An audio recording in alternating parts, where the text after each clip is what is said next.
अस्सलाम वालेकुम। प्रोग्राम सहाफ़ी में मतीउल्लाह जान और आज मेरे प्रोग्राम में दो बड़े सियासी लोग मौजूद हैं। सबसे पहले हमारे साथ मौजूद हैं इख्तियार वली खान साहब, तर्जुमान मुस्लिम लीग नून खैबर पख्तूनख्वा, और उनके साथ तशरीफ़ फरमा हैं सेनेटर डॉक्टर हुमायूं मोहम्मद रहनुमा तहरीक इंसाफ। पाकिस्तान का सियासी, सफारती और अदालती महाज तीनों सिमत से बहुत गर्म है और सबसे पहले जो बड़ी सियासी महाज पर डेवलपमेंट है, वज़ीर आज़म शहबाज शरीफ की तरफ से सुलह का, अमन का झंडा बज़ाहिर बुलंद किया गया है और उन्होंने ये पेशकश की है कि तहरीक इंसाफ के बानी को अगर जेल में कोई मसाइब या मुश्किलात हैं तो वो हमसे बात करें। और उसी हवाले से आपको थोड़ी सी उनकी तकरीर की एक झलक दिखाते हैं और फिर हम गुफ्तगू का आगाज़ करते हैं। मैंने अपनी पहली तकरीर में ये गुजारिश की कि हमने चार्टर ऑफ डेमोक्रेसी पर इत्तेफाक किया था, आए आज चार्टर ऑफ इकॉनमी के ऊपर इत्तेफाक करते हैं। हुकूमत इनकी थी। जनाब स्पीकर, पाया हकारत से न सिर्फ मेरी उस पेशकश को ठुकराया गया, बल्कि जो नारे बुलंद हुए इस ऐवान में वो तारीख़ में हमेशा स्याहबाब में याद रखे जाएंगे। जनाब स्पीकर, आज अगर इनके बानी को अगर वहाँ पर कोई मसाइब हैं, मुश्किलात हैं, तो बताएं, बैठ के बात कर। मैं आज फिर कहता हूँ, आएँ बैठ के बात करें और बैठ के मामलात को तय करें। और हैरान कुन तौर पे leader of the opposition Omar Ayub ने वज़ीर आज़म शहबाज शरीफ की इस पेशकश का मनफी जवाब नहीं दिया। अगर इतना मस्बत नहीं तो मनफी भी नहीं था, बल्कि उन्होंने मशरूत तौर पे वज़ीर आज़म की पेशकश मंजूर कर ली। सबसे पहली चीज़ ये है कि इन्होंने जब कहा है कि बात होनी चाहिए, बात तब होगी जनाब स्पीकर जिस वक्त मेरा वजीर आजम इमरान खान साहब बाहर आएंगे। बात तब होगी आई थिंक जिस वक्त मेरे 180 सीट के मेंबरान बाहर आएंगे, बात तब होगी। बानी पीटीआई तो बाहर आना ही है उन्होंने कुछ लोगों के मुताबिक, क्योंकि उनके जो मुकदमात हैं वो अपने हतमी मराइल में पहुंच चुके हैं और तवक्को की जा रही है कुछ लोगों की तरफ से कि अदालती फ़ैसलों के ज़रिए में वो ज़रूर बाहर आएंगे। मगर बज़ाहिर हुकूमत और अपोजिशन जो ये सैर शकर हो रही है, ये भी बेवजह नहीं है। आज ही के दिन अमरीकी ईवान नुमाइंदगान में भी एक करारदाद मंजूर की गई है और तहकीकात के लिए मुतालबा किया गया है अमरीकी ईवान नुमाइंदगान के अंदर अक्सरियती करारदाद के ज़रिए, और कहा गया है कि जो पाकिस्तान में इंतखाबात हैं उनके मतलब जो इल्ज़ामात हैं कि मुबैना तौर पर धांधली हुई है, उनकी तहकीकात की जाए। मुख्तसरन वो करारदाद का जो खुलासा है वो आपको पढ़ के बता देते हैं।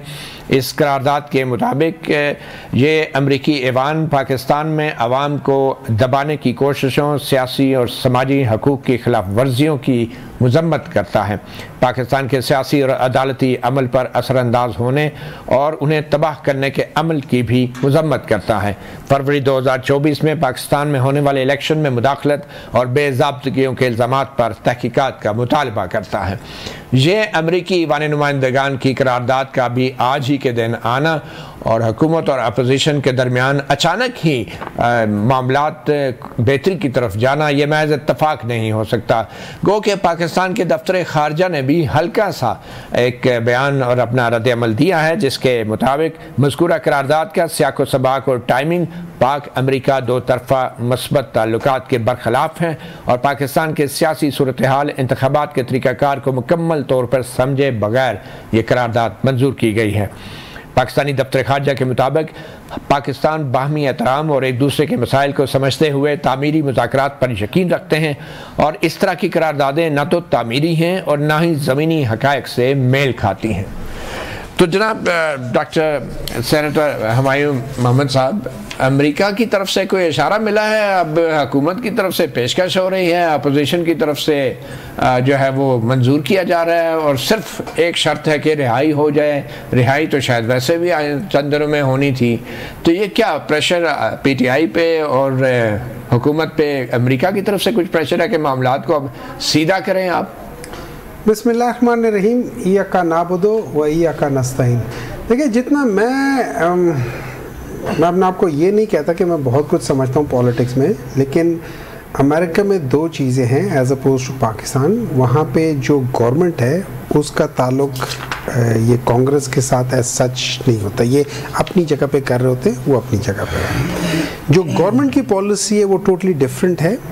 ये कांग्रेसमैन हैं सारे, इन लोगों को 98.2% लोगों ने इसके हक में वोट दिया। अच्छा, अब ये जिस चीज़ के ऊपर उन लोगों ने अपने सवालात उठाए हैं, ये वो चीज़ें हैं जो अगर आप पाकिस्तान के अंदर के इलेक्शंस के लिहाज से करें तो पाकिस्तान में चाहे फाफन हो, चाहे कोई और जितने भी वो हुए हैं सर्वेज हुए हैं ड्यूरिंग इलेक्शंस, चाहे वो यूरोपियन यूनियन हो, चाहे वो UK की जो अभी पिछले दिनों आई थी जिसपे हमारे चीफ जस्टिस साहब ने भी एक ख़त लिख डाला था जो कि उनके अपने कॉन्डक्ट के ख़िलाफ़ था, वो भी कर ले। ये सारी चीज़ें वही एक ही चीज़ हैं, वही चीज़ें इन्होंने कही। अच्छा, इसमें दो चीज़ें और उन्होंने कही हैं। एक उन्होंने जो ह्यूमन राइट्स के लिहाज से हैं, ठीक है, उसको भी कहा। अब आप ये देख लें, मैं आपको मिसाल देता हूं। तो जो भी किए, मैं आपसे जानना चाह रहा हूं कि क्या अमेरिकी कांग्रेस की इस करारदाद को आप मुदाखलत समझते हैं या साजिश समझते हैं? देखिए, मेरे लिहाज से इसका ताल्लुक पाकिस्तान के अंदर के उससे नहीं है। वो अमेरिकन उन लोगों ने सिंपल जो भी किया है, आपको यूरोपियन यूनियन ने भी इस चीज़ का उठाया था कि भाई इसमें ये गलत है। आपको UK वालों ने भी कहा, आपको दबे वो क्या लफ्ज़ में आपको चाइना भी कह गया कि यार इस चीज़ को ठीक करो। आपको हर चीज़ कह रहा है, आपके अपने जो सुप्रीम कोर्ट है उसके अंदर, और आपके कितने बीच में ट्वीट्स हैं जो आप उनको वो बता रहे हैं, हर जगह पे यही हो रहा है कि ये जो 8 फरवरी के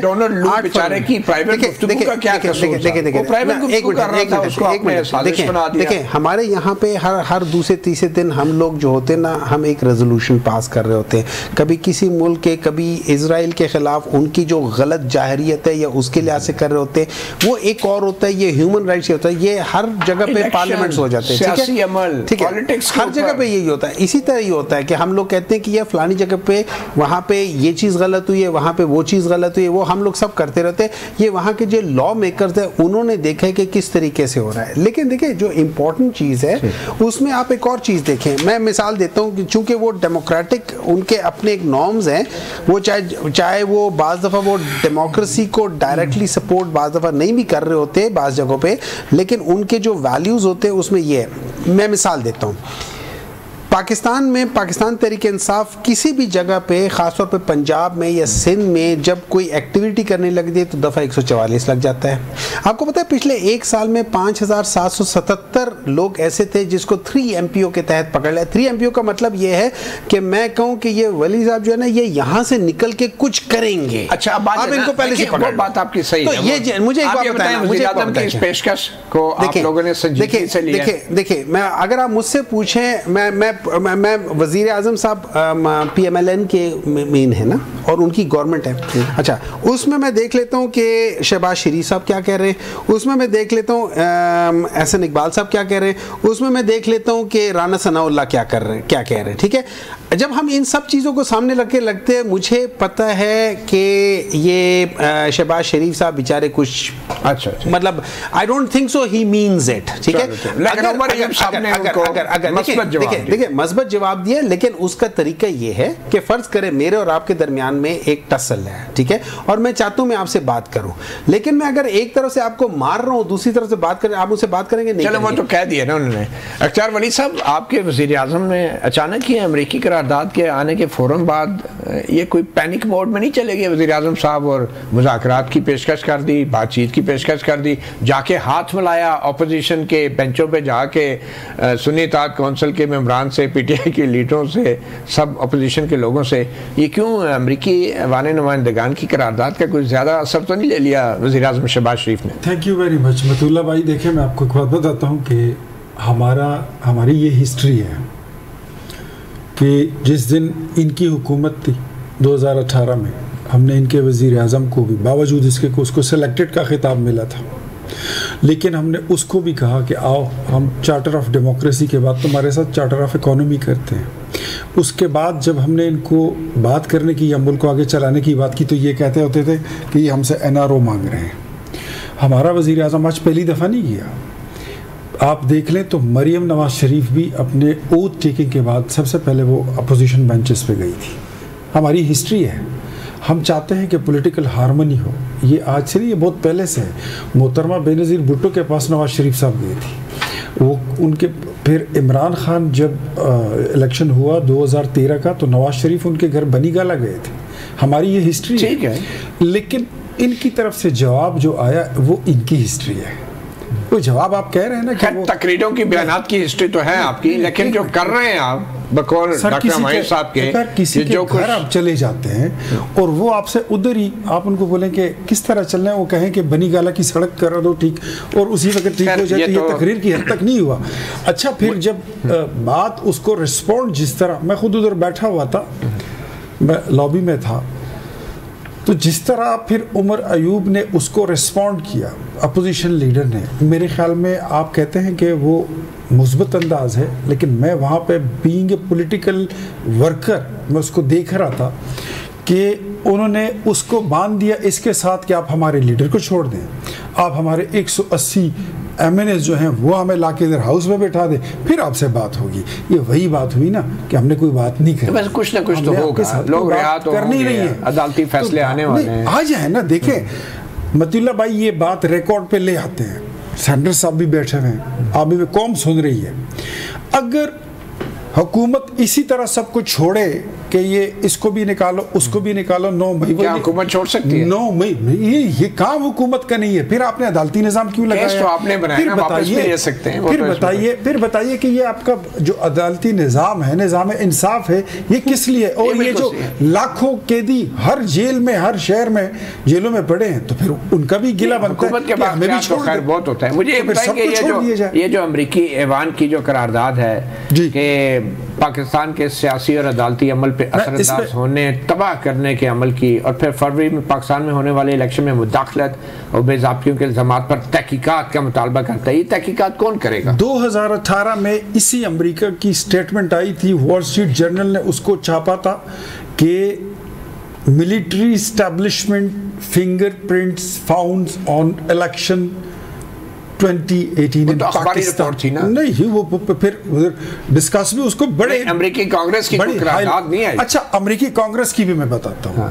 190 मिलियन पाउंड और जितने यहाँ से माल चोरी चकारी किया, उस पे जो फिर वहाँ पर इन्होंने लॉबिंग फर्म्स हायर की हुई हैं, ये उसकी कारकर्दगी और उसका उसके कारनामा है। और ये बड़ी बात है, अमेरिकी कांग्रेस लॉबिंग फर्म के कहने पे करारदाद कर, लॉबिंग फर्म पाकिस्तानी पार्लियामेंट ऐसे नहीं कर सकती। मुझे बताइए कि लॉबिंग फर्म्स किस लिए हायर की गई हैं, इनको जरूरत क्या थी? लेकिन इनको चाहिए था कि ये लोगों को हायर करें, किसी तरीके से ब्राइब किया होगा और कोई माहौल अपने। लेकिन ये क्लियर है ये बात कि पाकिस्तान के इलेक्शन में चाहे अमेरिका हो या कोई भी मुल्क हो, वो हमारे अंदरूनी मामलात में इस तरह मुदाखलत नहीं कर सकते। तो आप इसे मुदाखलत कह रहे हैं? अगर बिल्कुल या साजिश कह रहे हैं? मेरे ख्याल में ये हमारे अंदरूनी घर के मामलात में अमरीकी मुदाखलत है। साजिश तो नहीं है कोई?